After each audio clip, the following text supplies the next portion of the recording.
বন্ধন নিউজে আপনাদের স্বাগত। শুরু করছি আজকের খবর। कृपया तालियों की गड़गड़ाहट से इस विशेष अवसर का अभिवादन करें।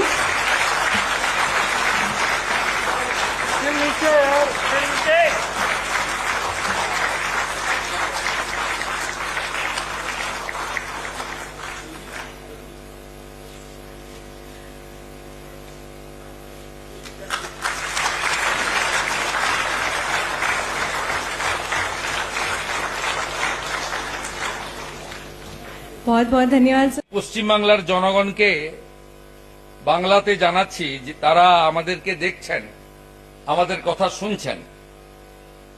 2018 সালে শুরু হওয়া এই কর্মসূচিতে ভারতবর্ষে এখনো পর্যন্ত আয়ুষ্মান ভারতের ব্যক্তিগত কার্ড বিতরণ হয়েছে 44 কোটি। মোট 31 মে 2026 পর্যন্ত 36,193টি হসপিটাল এতে যুক্ত হয়েছে, যার মধ্যে প্রাইভেট হসপিটাল আছে 16,557।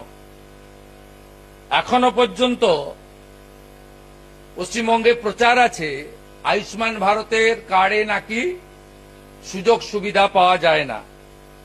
আমি পশ্চিমবাংলার সম্মানীয় জনগণের উদ্দেশ্যে জানাই, মাননীয় মোদিজির নেতৃত্বে ভারত সরকার 12.17 কোটি হসপিটালে ভর্তি হওয়া মানুষকে 1.82 লক্ষ কোটি টাকা এখনো পর্যন্ত দিয়েছেন এই কর্মসূচিতে, যেটা থেকে পশ্চিমবঙ্গ গত 8 বছর বঞ্চিত হয়েছে শুধু রাজনীতির কারণে।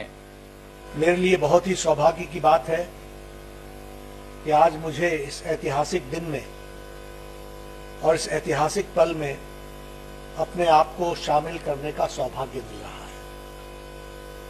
मैं ये शब्दों में इसलिए नहीं कह रहा हूं, मैं भावना से कह रहा हूं, क्योंकि एक लंबी प्रतीक्षा के बाद आज वो घड़ी आई है जिसके लिए मैं लंबे समय से प्रयासरत था और जिसको शुभेंदु अधिकारी जी ने उसको कार्य रूप दिया है और आज सफल किया है। इसके लिए मैं बहुत अगर मैं आयुष्मान भारत की बात करूं तो मुझे लगता है कि यह सच में मानवता से प्रेरित यह स्कीम जो आज वेस्ट बंगाल में भी लागू होगी और उसके माध्यम से वेस्ट बंगाल की जनता को इसका लाभ मिलेगा, ये बहुत ही उत्तम कार्य है, जिस उत्तम कार्य में मुझे भी जुड़ने का सौभाग्य प्राप्त हो रहा है। मैं अपने आप को गौरवान्वित भी महसूस करता हूं और मैं अपने आप को एक तरीके से ईश्वर का आशीर्वाद भी मानता हूं कि मुझे ये स्कीम में अपने आप को जोड़ने का मौका मिला है। কম খরচে বিশ্বমানের আধুনিক চিকিৎসার হুগলির মিডল্যান্ড নার্সিংহোমে বাংলার বিশিষ্ট চিকিৎসকরা এই নার্সিংহোমে রোগীদের চিকিৎসা করেন। জটিল রোগের চিকিৎসার জন্য রোগীদের আর দক্ষিণ ভারত যাওয়ার দরকার নেই।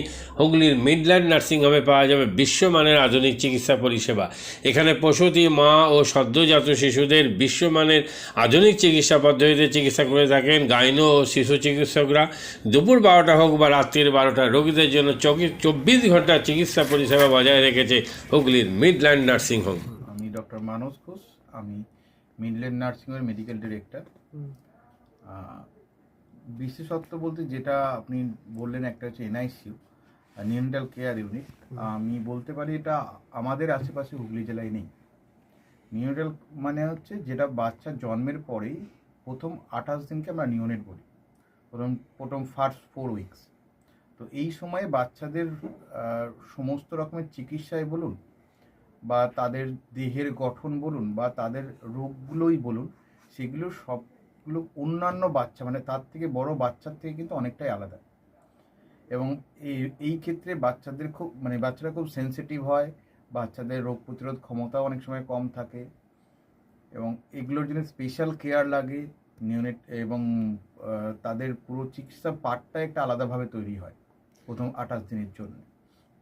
আমরা এখানে চুঁচুড়া, বিশেষ করে চুঁচুড়া এবং হুগলিবাসীর জন্য এই জিনিসটা আমরা আনতে পেরেছি, যেখানে আমাদের বাচ্চাদের এই নিউনেটদের ক্রিটিক্যাল খুব খারাপভাবে যে নিউনেটগুলো জন্মেছে বা যারা জন্মের পরে যারা হাঁপাচ্ছে বা যারা মেকোনিয়াম খেয়ে ফেলেছেন বা যাদের কোনো জন্মের পরে কোনো রকমের শ্বাসকষ্ট বলুন বা কোনো রকমের অসুবিধে হয়েছে বা জন্ডিস ধরা পড়েছে বা অন্য কোনো কমপ্লিকেশান হয়েছে, সেই ধরনের বাচ্চাদের চিকিৎসা করার জন্য উপযুক্ত ব্যবস্থা আমরা এখানে করতে পেরেছি।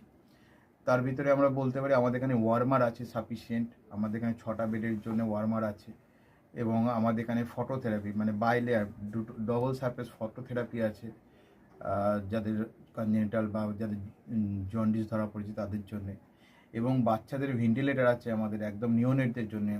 এই ভেন্টিলেটার সাধারণভাবে সব জায়গায় পাবেন না, এবং বাচ্চাদের বাবেল সিপ্যাপ যেটা একটা স্পেশালাইজ মেশিন, বাচ্চাদের যেহেতু ভেন্টিলেটার খুব বেশি লাগে না, কিন্তু বাবেল সিপ্যাপ বলে একটা জিনিস খুব বেশি লাগে, তাদের অক্সিজেনের পরিমাণ কমে গেলে, তাদের শ্বাসকষ্ট হলে, সেটাও আমাদের এখানে আছে। এবং আমি কিছুদিন আগে আমাদের একটি বাচ্চা এখানে ভর্তি হয়েছিলেন যার শ্বাসকষ্ট হতে শুরু করেছিল জন্মের 6 ঘন্টা পর থেকে, এবং সুন্দরভাবে তাকে আমরা এখানে চিকিৎসা দিয়েছি। আমাদের এখানে দুজন খুব ইয়ং মানে এনথুজিয়াস্টিক পেডিয়াট্রিশিয়ান আছেন, ডক্টর মৈত্র এবং ডক্টর ঘোষ। তো তারা দুজন তাদের দুজনের আন্ডারেই বাচ্চা ভর্তি ছিলেন। অন্য পেডিয়াট্রিশিয়ানরাও আসেন, বাট এনারা আমাদের এখানে সবসময়ই থাকেন মোটামুটি একটা স্তম্ভের মতো আমাদের নিওনেটাল কেয়ার ইউনিটের জন্য। এবং বাচ্চাটি এই মুহূর্তে খুবই ভালো আছে, তাকে আমরা ডিসচার্জ করেছি। এটা কি প্রিম্যাচিওর বেবিদের ক্ষেত্রে এটা বেশি প্রয়োজন হয়?